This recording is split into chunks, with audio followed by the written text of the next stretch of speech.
Hello नमस्ते साथीहरु, स्वागत छ तपाईहरुलाई हाम्रो च्यानल नेपाल इन्जिनियर्स लोकसेवा सोलुसनमा। आजको भिडियोमा 35 वटा हाईवे इन्जिनियरिङको एमसीक्यू लिएर उपस्थित भएको छु, जुन कि धेरै नै इम्पोर्टेन्ट छ। जो चाहिँ हाईवे इन्जिनियरिङहरुको वाटर सप्लाईको चाहिँ इन्डियन बुकहरुबाट पढ्दै हुनुहुन्छ, उहाँहरु चाहिँ अलिकति त्यसमा चाहिँ कोडहरुबाट भएको क्वेशनहरु जुन छ त्यो चाहिँ नपढ्नु होला र जुन इन्डिया बेस्ड क्वेशनहरु छ, इन्डियाको रेफरेन्समा छ, इन्डियाको कोडहरुबाट छ, त्यस्ता क्वेशनहरुलाई नेग्लेक्ट गर्नु, किनकि हाम्रो नेपालको आफ्नै स्ट्यान्डर्ड छ। त्यही भएर नेपालको क्वेशनबाट अर्कै भ्यालुहरु हुन्छ। त्यही भएर त्यस्तो टाइपको क्वेशनहरु, स्टार्टिङको हाईवेको क्वेशनहरु भयो, त्यस्तो क्वेशनहरु नपढ्नु होला। हस्त साथीहरु, आजको विषयवस्तुको पहिलो क्वेशन 240 नम्बरको क्वेशन हेर्नुस्। 240 नम्बरको क्वेशनमा के छ? The transverse construction joint is in unreinforced concrete pavement are provided at much closer interval than the expansion joint। तो 244 को चाहिँ सही उत्तर कुन हुन्छ? 240 को चाहिँ सही उत्तर ए हुन्छ, किनकि एग्री र डिसएग्री मात्रै सोधेको छ। यसमा चारवटा अप्सन छैन। यो चाहिँ खुर्मीको बुकको चाहिँ क्वेशनहरु हो। कुनै-कुनैमा यस्तै हुन्छ र यो कन्सेप्टको लागि धेरै नै राम्रो हुन्छ। यसलाई नै क्वेशन बनाएर चाहिँ एमसीक्यू टाइपमा पनि सोध्न सक्छ। The transverse contraction joint in unreinforced concrete pavement are provided at closer interval than the expansion joint। यो चाहिँ सही छ, किनकि कन्ट्रैक्शन जोइन्ट जुन छ अनरेनफोर्स्ड पेभमेन्टमा, जो कि क्लोजरमा चाहिँ क्लोजर इन्टरभलमा चाहिँ प्रोभाइड गरिन्छ। एक्सपान्सन जोइन्ट चाहिँ अलिक टाढा जस्तै कि 45 मिटर 40 मिटर चाहिँ एक्सपान्सन जोइन्ट चाहिँ 45 मिटर रनिङ मिटरमा चाहिँ त्यति मिटरमा चाहिँ प्रोभाइड गरिने गर्छन्। अब 241 मा के छ? The joints for forming satisfactory constituents of a concrete pavement must continue to remain waterproof for all times. B not induce structural weakness in the pavement. C not result into deterioration in the riding quality of the pavement. D all of the above। तो 241 को सही उत्तर हुन्छ D. The joints for forming satisfactory constituent of a concrete pavement must continue to waterproof for all time, not introduce structural weakness in pavement, not result into deterioration in the riding quality of the pavement। अब 242 मा के छ? The traffic volume is equal to A मा छ traffic density by traffic speed, B मा छ traffic speed by traffic density, C मा छ traffic density into traffic speed, D मा छ नन अफ द अबव। त 242 को चाहिँ सही उत्तर हुन्छ traffic density into traffic speed चाहिँ कति छ? Traffic speed into traffic density गर्दाखेरि ट्राफिक भोल्युम आउँछ। अब क्वेशन नम्बर 243 मा के छ? The average number of vehicle per day passing on a section of the road during a particular year is called। particular year मा सोधेको छ। The average number of vehicle per day passing on a section of the road during a particular year is called। A मा छ peak hour traffic, B मा छ average daily traffic, C मा छ design hourly volume, D मा छ any of the above। तो 243 को चाहिँ सही उत्तर हुन्छ average daily traffic। The average number of vehicle per day passing on a section of the road during a particular year is called average daily traffic। अब question number 244 मा छ the volume of traffic that would immediately use a new or an improved road when opened to traffic is known as। A मा छ generated traffic, B मा छ development traffic, C मा छ current traffic, D मा छ all of these। तो 244 को चाहिँ सही उत्तर हुन्छ C current traffic। The volume of traffic that would immediately use a new or an improved road when opened to traffic is known as current traffic हुने भयो। अब question number 245 The increase in traffic constituents, the A मा छ normal traffic growth, B मा छ generated traffic, C मा छ development traffic, D मा छ all of the above। तो 245 को चाहिँ सही उत्तर हुन्छ D all of the above। increase in traffic constituent चाहिँ normal traffic growth पनि हो, generated traffic पनि हो, development traffic पनि हो। अब 246 मा के छ the increase in traffic volume due to general increase in the number of transport vehicle from year to year is known as। A मा छ normal traffic growth, B मा छ generated, C मा छ development traffic, D मा छ existing traffic। त 246 को चाहिँ सही उत्तर हुन्छ A normal traffic growth, जुन कि year to year अलिकति increase हुँदै जान्छ। अब क्वेश्चन नंबर 247 मा छ for design purpose average daily traffic should be considered. त 247 को चाहिँ सही उत्तर हुन्छ तपाईको एभरेज हुँदैन, त्यही भएर फल्स हुन्छ। अब क्वेश्चन नंबर 248 मा के छ as per IRC recommendation traffic volume study is carried out for rural road 4 days continuously during harvesting and lean season। A मा छ 7 days, B मा छ 14 days, C मा छ 21, D मा छ 28 days। त 248 को चाहिँ सही उत्तर हुन्छ 7 days। आईआरसी रिकमेन्डेसनमा ट्राफिक भोल्युम स्टडी चाहिँ 7 दिनको गरेर दुवै हार्वेस्टिङ टाइममा पनि र लिन सिजनमा पनि गरेर चाहिँ आईआरसी रिकमेन्डेसनमा राखेको छ। अब 249 मा के छ which of the following statement is correct. A मा छ seasonal cycle of traffic volume during April and November is usually near the annual average। B मा छ mid-summer seasonal cycle of traffic is the least of traffic volume। C मा छ mid-winter seasonal cycle of traffic is the highest of traffic volume। D मा छ all of the above। तो 249 को चाहिँ सही उत्तर हुन्छ A seasonal cycle of traffic volume during April and November is usually near the annual average। अब 250 मा के छ highway capacity is defined as the total number of vehicle। A मा छ that can be accommodated on a unit length of a road। अनि B मा छ that can pass a given point in a unit period of time। C मा छ that can pass a given point in a specified period of time। D मा छ none of the above। तो 250 को चाहिँ सही उत्तर हुन्छ that can pass a given point in a unit period of time मा चाहिँ जुन क्याल्कुलेसन हुन्छ युनिट पिरियड अफ टाइम मा त्यो चाहिँ हाईवे क्यापेसिटी हो, total number of vehicle that can pass a given point in a unit time period मा चाहिँ। अब क्वेश्चन नंबर 251 मा छ highway capacity is expressed in passenger car unit PCU according to IRC for a passenger car unit. The PCU is A मा छ 1, B मा छ 2, C मा छ 3 अनि D मा छ 4। Passenger car unit is expressed in passenger highway capacity is expressed in passenger car unit according to the IRC for a passenger car. The PCU is 251 को चाहिँ सही उत्तर हुन्छ 1। अब 252 मा छ highway density is defined as the total number of vehicle. A मा छ that can be accommodated on a unit length of road। B मा छ that can pass a given point in a unit time period। अनि C मा छ that can pass a given point in a specified period of time। D मा छ none। त highway density कसलाई भन्छ total number of vehicle that can accommodate on a unit length of the road बाट चाहिँ जति भेहिकल पास हुन्छ त्यसलाई चाहिँ हाईवे डेंसिटी भन्छ in a unit length off road बाट चाहिँ कुनै एउटा सेक्सन बाट। अब क्वेश्चन नंबर 253 मा के छ the practical capacity of a highway is. A मा छ सेम, B मा छ लेस देन, C मा छ more than.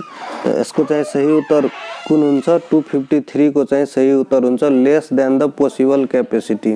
Practical capacity of highway is less than that of possible capacity.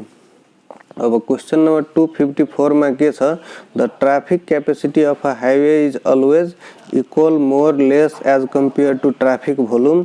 तो 254 को चाहिँ सही उत्तर हुन्छ more as compare to traffic volume. The traffic capacity of a highway is always more as compare to traffic volume. अब 255 मा के छ the design capacity is also known as A मा छ बेसिक क्यापेसिटी, बी मा छ theoretical capacity, C मा छ प्र्याक्टिकल क्यापेसिटी, डी मा छ possible capacity. The design capacity is also known as 255 को सही उत्तर practical capacity. The design capacity also known as practical capacity.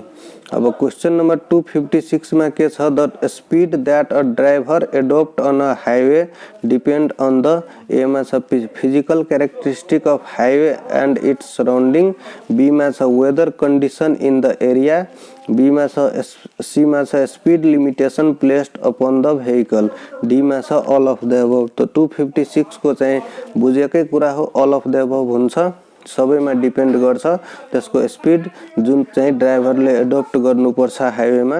अब 257 मा के छ the instantaneous speed of a vehicle as it passes a point in a highway is known as A मा छ design speed, B मा छ running speed, C मा छ स्पोर्ट स्पीड, डी मा छ overall speed. The instantaneous speed of a vehicle as it passes a point in a highway is known as 257 को चाहिँ सही उत्तर हुन्छ स्पोर्ट स्पीड। यसको डेफिनेसन नै हो the instantaneous speed of a vehicle as it passes a point in a highway is known as spot speed. त 258 मा के छ the average speed maintained by a vehicle over a particular stretch of road while the vehicle is in motion is known as A मा छ design speed, B मा छ running speed, C मा छ स्पोर्ट स्पीड, डी मा छ overall speed. The average speed maintained by a vehicle over a particular stretch of road, यसलाई चाहिँ के भन्छ त 258 को चाहिँ सही उत्तर हुन्छ रनिङ स्पीड, जुन चाहिँ average speed maintained by a vehicle over a particular stretch of road हो। अब क्वेश्चन नम्बर 259 मा के छ the overall length of a vehicle affects the A मा छ turning radii of the curve, B मा छ time needed to overtake, C मा छ अपटेकिङ अफ भेहिकल, डी मा छ ऑल अफ द अबव। तो 259 को चाहिँ सही उत्तर हुन्छ all of the above. The overall length of a vehicle affects the overall length, turning रेडियाईमा पनि इफेक्ट गर्छ, टाइम निडेड टु ओभरटेकमा पनि इफेक्ट गर्छ, अनि ओभरटेकिङ अफ भेहिकलमा पनि इफेक्ट गर्छ। त्यही भएर सबैमा डिपेन्ड गर्छ, त्यही भएर ऑल अफ द अबव सही उत्तर हो। अब 260 मा के छ the overall width of a vehicle determines the A मा छ width of the pavement needed for highway, B मा छ width of the bridge on the highway, C मा छ length of the valley curve at the under Passage in the city area, D मा छ height of the tunnel along the highway. त 260 को चाहिँ सही उत्तर हुन्छ ए र बी दुवै हुन्छ, किनकि the overall width of a vehicle determine width of the pavement needed for the highway र width of the bridge on the highway, त्यही भएर सही उत्तर दुवै हो ए र बी दुवै। अब क्वेश्चन नम्बर 261 मा के छ the theoretical capacity of a highway depend upon the A मा छ average length of the vehicle, B मा छ average spacing of the moving vehicle, C मा छ आइदर ए और बी, डी मा छ बोथ ए एन्ड बी। त 261 को चाहिँ सही उत्तर हुन्छ तपाईको D both A and be.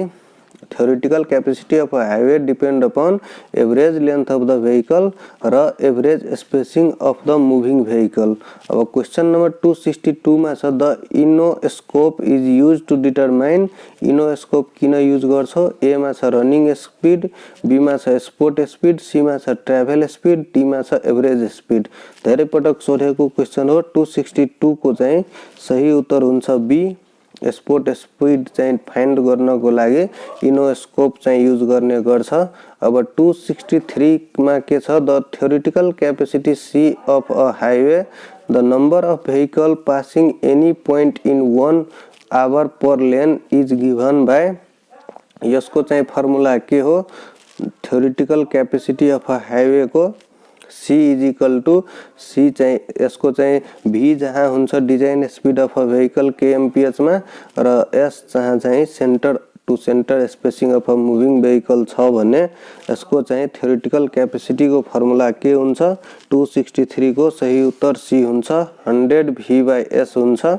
अब क्वेश्चन नंबर 264 मा के छ, the overall height of a vehicle determines the, A मा छ width of the pavement needed for the highway, B मा छ width of bridges on the highway, C मा छ length of valley curve at the under Passage in the city areas, D मा छ height of tunnel along the highway. तो 264 को चाहिँ सही उत्तर हुन्छ तपाईको length of the vehicle of the valley curve at the underpassage in the city area, length of the valley curve at the underpassage in the city area र height of the tunnel along the highway, C र D दुवै हुन्छ। अब question number 265 मा के छ, the length of a vehicle does not affect the width of shoulder, A मा छ करेक्ट, बी मा छ incorrect. Length of a vehicle does not affect the shoulder 265 को चाहिँ सही उत्तर बी हुन्छ, किनकि यो चाहिँ इफेक्ट गर्छ, length of a vehicle effect गर्छ विड्थ अफ द सोल्जरलाई। अब 266 मा के छ, the width of parking space is affected by the, width of parking space is affected by the width of vehicle हुन्छ, न कि लेन्थ। पार्किङ स्पेस को चाहिँ जुन विड्थ हुन्छ भेहिकल को त्यसले चाहिँ इफेक्ट गर्छ, तर लेन्थले चाहिँ गर्दैन। अब 267 मा के छ, weight of a vehicle affect, A मा छ पासिङ साइट डिस्टेन्स, बी मा छ एक्स्ट्रा वाइडनिङ, सी मा छ पेभमेन्ट थिकनेस, डी मा छ विड्थ अफ लेन। तो weight of a vehicle effect के लाई गर्छ, 267 को चाहिँ सही उत्तर हुन्छ पेभमेन्ट थिकनेसलाई चाहिँ गर्छ। यसकै आधारमा डिजाइन गरेको हुन्छ हाइवे को चाहिँ विड्थ अफ द जुन थिकनेस को पेभमेन्ट को थिकनेस छ त्यही वेट को हिसाबले नै डिजाइन गरेको हुन्छ, कति टन चाहिँ त्यसमा गुडिरहेछ त्यो हिसाबले डिजाइन गर्नुपर्छ। त्यही भएर यो चाहिँ directly effect the pavement thickness चाहिँ हुन्छ। अब क्वेश्चन नम्बर 268 मा के छ, the number of vehicle passing at a point on highway in unit time is known as, A मा छ traffic capacity, B मा छ traffic volume, C मा छ traffic density, D मा छ all of the above। तो 268 को चाहिँ सही उत्तर हुन्छ traffic capacity। the number of vehicle passing at a point on a highway in unit time is known as traffic capacity हुन्छ। अब क्वेश्चन नम्बर 269 मा के छ, the maximum number of vehicle that can pass a given point on a lane or a roadway during 1 hour under the prevailing roadway and traffic condition is known as basic capacity of traffic lane, B मा छ possible capacity of traffic lane, अनि C मा छ practical capacity of traffic lane, D मा छ all of the above। तो 269 को चाहिँ सही उत्तर हुन्छ be, possible capacity of traffic lane, the maximum number of vehicle that can pass a given point on a lane or a roadway during 1 hour under the prevailing roadway and traffic condition is known as possible capacity of traffic lane। अब question number 270 मा के छ, the prevailing condition referred to under the possible capacity of a traffic lane are ideal if there are at least 2 lanes for the exclusive use to traffic moving in one direction, B मा छ all the vehicle move at the same uniform speed, C मा छ the width of lane shoulder and clearance to vertical obstruction beyond the edge of the traffic lane are adequate, D मा छ all of the above। तो 270 को चाहिँ सही उत्तर हुन्छ all of the above। अब क्वेश्चन नंबर 271 मा के छ, यस्तो चाहिँ ठुलो क्वेश्चन आउँदैन। 271 मा के छ, the design capacity of a road may be defined as, तर यस्तो कन्सेप्टहरु याद गर्नु होला। The design capacity of a road may be defined as practical capacity or a smaller value determined for use in designing the highway to accommodate the design hourly volume, अनि B मा छ basic capacity or a higher value determined for use in designing the highway to accommodate the design hourly volume, अनि C मा छ practical capacity or smaller value determined for use in designing the highway to accommodate the average daily traffic, अनि C D मा छ basic capacity or higher value determined for use in designing the highway to accommodate the ADT. तो 271 को चाहिँ सही उत्तर हुन्छ तपाईको ए, design capacity of a road may be defined as practical capacity or a smaller value determined for use in designing the highway to accommodate the design hourly volume. अब question number 272 में के छ the maximum number of vehicle that can pass a given point on a lane during 1 hour without creating unreasonable delay is known as practical capacity. तो 272 को चाहिँ सही उत्तर ए हुन्छ किनकि यो चाहिँ practical capacity को definition नै हो the maximum number of vehicle that can pass a given point on a lane during 1 hour without creating unreasonable delay is known as practical capacity हुन्छ. अब क्वेश्चन नंबर 273 में छ which of the following statement is wrong. ए में छ where the traffic flow is uninterrupted the design capacity of a road is numerically equal to practical capacity. अनि be में छ the design capacity normally is a term applied to existing highway. अनि C में छ the practical capacity normally is a term applied to new highway. D में छ all of the above. तो 273 को चाहिँ सही उत्तर हुन्छ where the traffic flow is uninterrupted the design capacity of a road is numerically equal to practical capacity. यो चाहिँ कतिचोटी हामीहरु क्वेशनमा पनि डिस्कस गरिसक्ने भयो. Design capacity is equal to numerically equal to practical capacity हुन्छ, यो कुरा याद राख्नु होला. अब 274 मा के छ traffic engineering deals with the A मा छ ट्राफिक ऑपरेशन, बी मा छ design and application of control device, C मा छ analysis of traffic characteristic, D मा छ ऑल ऑफ द अबव. तो 274 को चाहिँ सही उत्तर हुन्छ D all of the above. Traffic operation, design and application of control devices, C मा छ analysis of traffic characteristics, D चाहिँ सही उत्तर रहेको छ. हस्त साथीहरु आजको भिडियोमा यतिकै. नेक्स्ट सेटमा चाहिँ नयाँ क्वेशनहरु पनि आउने गर्छ जुन कि धेरै नै इम्पोर्टेन्ट हुन्छ र अब हामी 200 टेक्निकल टर्म जुन कि साइटमा पनि धेरै इम्पोर्टेन्ट हुन्छ त्यसको बारेमा पनि भिडियो बनाउन सोचिरहेछु. हस्त साथीहरु धन्यवाद.